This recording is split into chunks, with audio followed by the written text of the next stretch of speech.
Nakita nyo? Wala pong pagkakaiba yan doon sa buhay natin. Okay, napakalaki yung katawan natin, pero yung dila natin napakaliit, pero nakakalungkot. Siya po ang kumukontrol doon sa destiny at kinabukasan natin.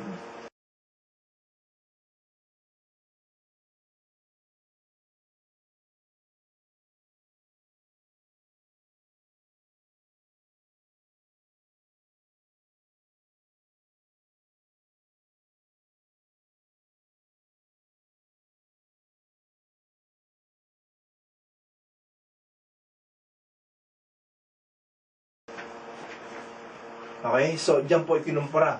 Kaya, nakokontrol, di ba? Ang isang napakalaki ng isang napakaliit. Diba? Yan po ang ibig sabihin niyan. Patapos sabi niya, our tongue is like a rudder, di ba? Patapos sabi niya dito sa pangalawa, it is the same with ship, sabi niya nun. A ship is very big, and it's pushed by strong winds, but a very small rudder controls the big ship. And the one who controls the rudder decides where the ship will go. It goes where it wants it to go. Iyan po ang nagagawa ng dila natin. Okay? Sabi niya, a little rudder keeps it in course. Our tongue is like that. Our tongue is like a rudder that stirs us. Ships, they are stirred by small rudder. In timon. Ang sabi niya, many people think if the tongue has such influence, maybe it's best to say nothing. Not talk at all. Diba? Dapat lang talaga, kaya nga po, talagang mag-observe po tayo na kung wala naman tayong sasabihin na, alam nyo, tiklop na lang yung bibig natin. Kasi talagang, eto po pinapakita, hindi po natin makontrol ang dila natin. Kaya kung hindi po tayo mag-iingat, talagang magbubuga yan ng apoy. Okay, so ikinumpura yan. No? Kailangan talaga maingat tayo. Dahil kasi, ipinakita nga, di po ba? Napakalaking barko, pero napakaliit na timon. Nakokontrol niya. Iyan po ang dila natin. Yan po yung gusto kong malaman natin ngayon. Ito po yung katotohanan na hindi natin makokontrol yung dila natin. Because it controls us, no? To where we want to go. Then number 2, okay, so kinokontrol tayo doon sa number 1, di ba ba? Tapos ito po, pangalawa ay nakakalungkot. Yeah, my tongue can destroy what I have. Ha? My tongue can destroy what I have. Ang sabi niya sa James, sa chapter 5, verse 5, sabi niya, it is the same with our tongue, sabi niya, it is a small part of the body, but it can boast about doing great things. A big forest fire can be started with only a little flame. Alam nyo, doon sa Australia po, by 1983, kung nabalitaan po ninyo yung isang napakalaking sunog doon. Yeah. Alam nyo kung saan nag-start lang po yun? Yun lang pong sobra doon sa campfire. Hindi nila napatay, pero alam nyo kung ilan po ang natupok, 600 miles. Na hektarya ang mga villages, mga livestock, and then mga forest ang masunog niya. Ganyan po ikinukumpara. Sa totoo, ganyan po ikinukumpara. Yung pati na nyo, sa bagay, kumisa nagbabasa rin ako ng mga buhay artista. Saan sila nasisira? Di ba ba? Yung mga sinasabi nila? Kanyo? Babagsak at babagsak ka dahil lang doon sa bunganga mo. Yan po ang nagagawa ng bunganga natin. It can destroy, sabi nga, what I have. Tandaan nyo, gossip is like a fire. Okay? It spreads quickly and it wreaks havoc. Para bang tsunami yan na wala nang makakapigil.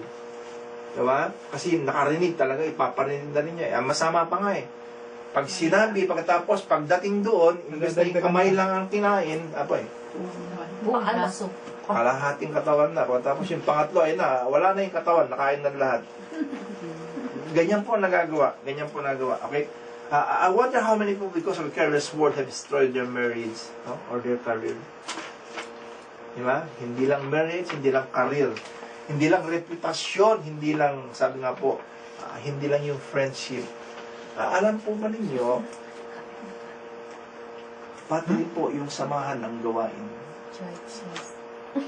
Okay? Madidestroy dahil lang sa mga nasasabing hindi tama.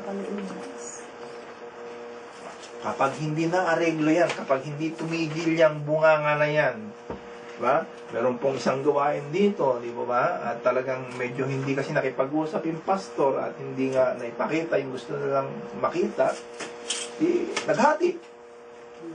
Pagkatapos, hanggang sa yung kalahati, abay naghanap din. Nahati na naman. Kita nyo? Divide. Ito sa masama pa eh. Alam nyo ito eh. Ito masama eh. Yung mga pamilya, mga bata na nagkasama-sama at nagkalakihan na, ay nasira, hindi na nagkasama. Sabi ng magulang, huwag ka na makisama dyan. Nakita nyo yung nagagawa at dahil lang yan dyan sa mga salita.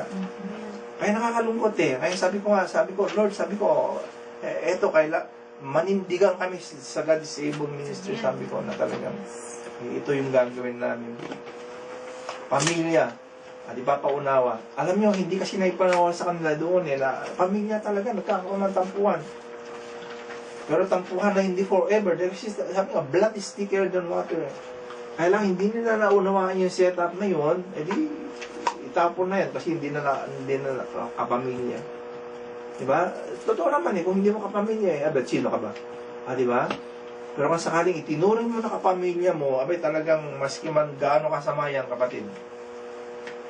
Maski man nag-dispal ko yan, diba? Maski man kung anong ginawa niyang katantaduhan, diba? Walang pagkakaisa, baka ba sa alibugang anak, diba? Napakagrabe yung ginawa niya. Ama niya, gusto niya mamatay na dahil gusto niya yung mana niya, pero kapamilya pa rin, diba? Sinanggap siya. Kung sakaling ganun kaya ang nangyari doon sa mga nagkakabahabahagi ng mga church, naunawaan nila, abay talagang tatanggapin nila, di ba ma? Kaya nga lang, sabi nga, ang nakagawa ng isang napakalaki, yung bunganga, kapag hindi tumigil, di ba? Pati Facebook ginagamit. Nakakalungkot, ba? Okay? The tongue is, not only has the power to direct where you go, but it also to destroy what you have. If you don't learn to control it, sabi nga, it's like a fire. Oh? Fire and words under control, tandaan nyo ito. Bigyan po tayo ng bunganga, di ba ba? Okay. Fire and words under control can give tremendous warmth and light. Di ba ba? Okay? Kung sakaling gamitin mo yung dila mo sa pagpupuri, no? Pagmamalaki sa Diyos, di ba? Nakaka-build up. Nakita niyo yung ginagawa ng dila natin? Pero, pwede mo rin gamitin ito para destroy, di ba? Dalawa nagagamit niya eh. Okay, so it can destroy miles and miles of home and lands and people. Sabi ko sa Proverbs, no? Proverbs 18:20, you have to live with the consequences of everything you say. Di ba? Kaya ito mga sabi nila marami ka na sinabi pagkatapos, alam mo kung pupulitin mo isa-isa yun, mahirapan ka na magpulot. Diba? Marami ka nang naihasik na lagim. Pero kung babalikan mo at pupulutin yun, ulala, mahihirapan ka na. Kaya you must be careful, sabi nga, you live with the consequences of everything you say. It sets the whole course of life on fire, sabi po sa verse 6. No? The tongue is like a fire. It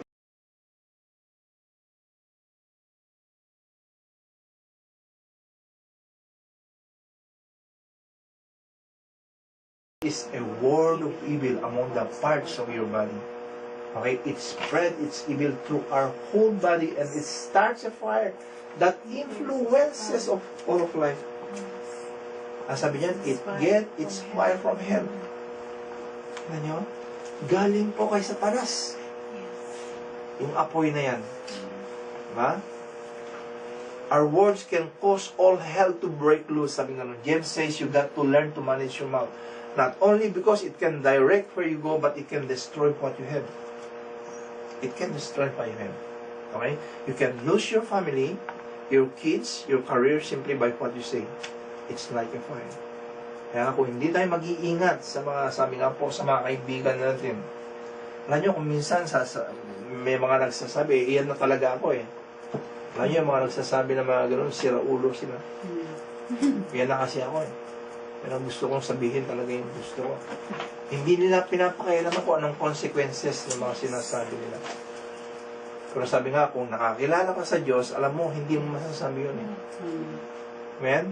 Meron kang responsibilidad na kaya kailangan panghawakan mo. Na kaya ang sabi po sa Proverbs 21:23, if you want to stay out of trouble, sabi nga noon, ang sabi diyan, be careful what you say. Mag-ingat kayo sa mga sinasabi ninyo. Okay? Na kaya alam nyo, ito napakaganda dito sa, sabi ko sa inyo, dalawang instruction. Kanina, dalawang instruction yung pinakita ni James, di ba? Yung kanina, yung kabayo, pagkatapos saka yung pangalawa, yung barko. Eh, eto rin. Diba? Tignan nyo, sabi niya, it can boast about, it's like a fire. Diba? Yung instruction niya yung fire. Ayan na yung fire. Hindi na susunod. Amen? Pero yung pangalawa, tignan nyo, sabi niya, the tongue is like a fire, it's a word of evil among the parts of our body. It spread its evil to our whole body and start a fire that influences it.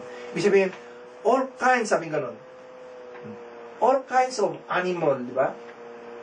Na kung sakali titignan natin eh, nakokontrol. Di ba ba? Lahat, elepante, di ba? Leon. Pati nga yung mga balyena eh, di ba? Nakokontrol ng tao. Di ba? Lahat nakokontrol. Pero nakakalungkot, yung pinakamaliit hindi natin makontrol. Bakit kaya? Bakit kaya? Di ba? Okay? Ang sabi niyan, it's humanly impossible. Totoo lang. Okay? It's humanly impossible. And only God can control it. Siya lang ang makakontrol niyan. Okay? Of all the animals you tame, no man can tame the tongue, humanly speaking. He says, it's restless. That means it's liable to break out at any moment. Di ba? Pag binigyan mo ng pagkakataon yan, talagang wala nang control yan, wala nang preno. Tandaan nyo, just a few drops can kill. You can assassinate somebody with your words. Assassinate their character.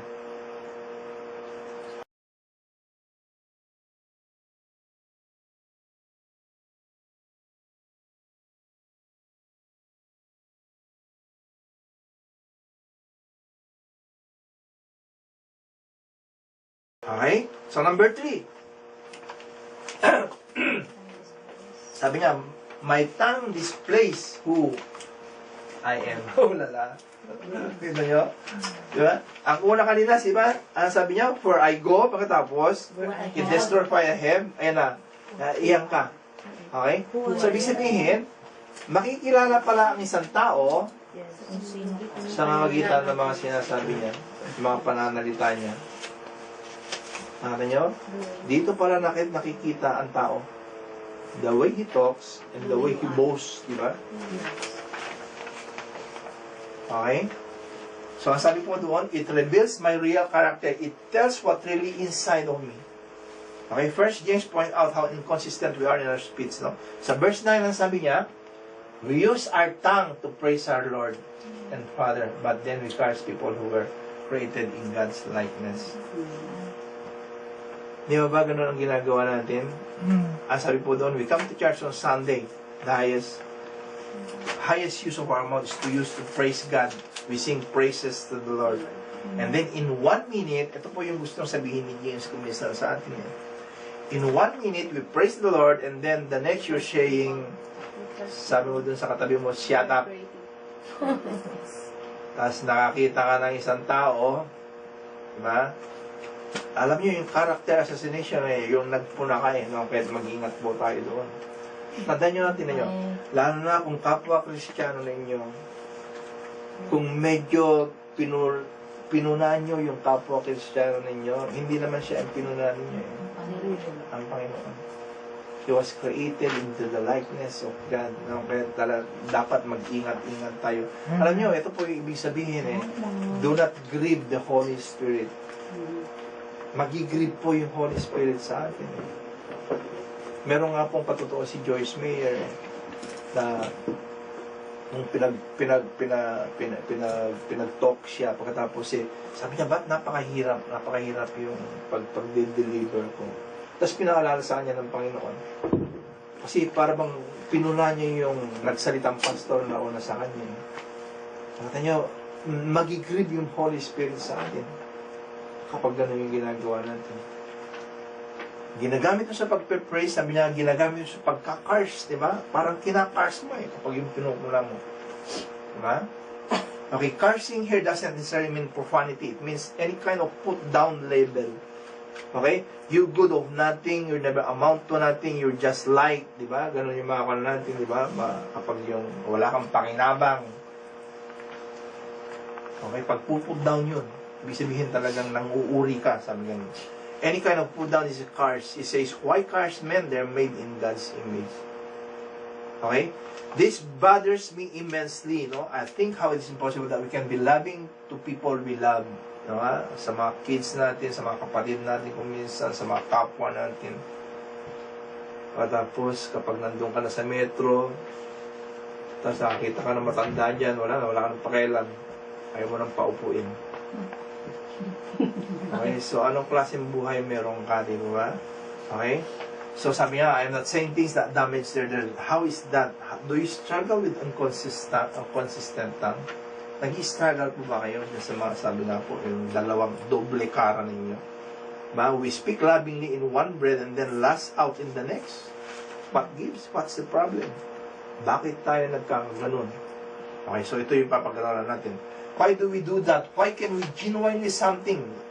Why can we genuinely mean something in love and kindness 1 minute and then genuinely mean something in hate the next minute?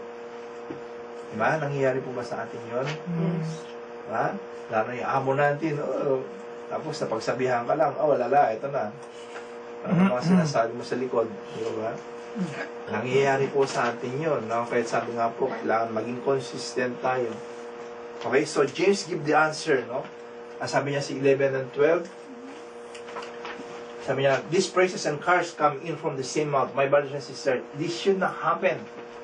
Kaya nga sabi niya, do good water and bad water come from the same spring? Of course not. Diba? Kita niyo yung dalawang illustration na pinapakita niya dito. Diba? Yung well ang ginamit niya dito, diba? Patapos yung isa naman, sabi niya, dun sa fig tree, diba? Kaya, sabi niya doon sa pangatlo, my brother and sister, can a fig tree make olives? Or can a grapevine make figs? No. And a well full of salty water cannot give good water. Ano? Para bang yung sinabi, para gusto mong makita nila na tama nga yung lumalabas doon.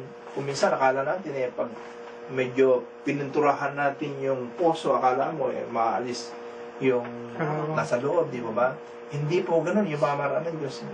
Hindi po ganun. Okay, so ang sabi niya, can both fresh water and salt water flow from the same spring? Sabi niya, my brothers, can a fig tree, di ba, bear olives or a grapevine bear figs? Neither can a salt spring produce salt or fresh water. The point is, sabi nga nun, whatever is in the well comes out in the water. Ano po yung kasabihan doon sa sabi niya? For out of the mouth, kung ano ang laman ng dibdib, ayun po ang mukhang bibig. Okay? So my problem is not really my tongue.